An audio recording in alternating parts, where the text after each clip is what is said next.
কেমিস্ট্রির ক্লাসে প্রত্যেককে স্বাগত। প্রশ্ন, তেজস্ক্রিয়তা থেকে নিউক্লিয়ার বিক্রিয়াটি হলো 11Na23 প্লাস 1H1 থেকে হচ্ছে 12Mg23 প্লাস 0N1।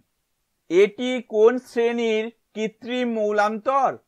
অপশানগুলি হলো A PN, B NP, C DN, D alpha D.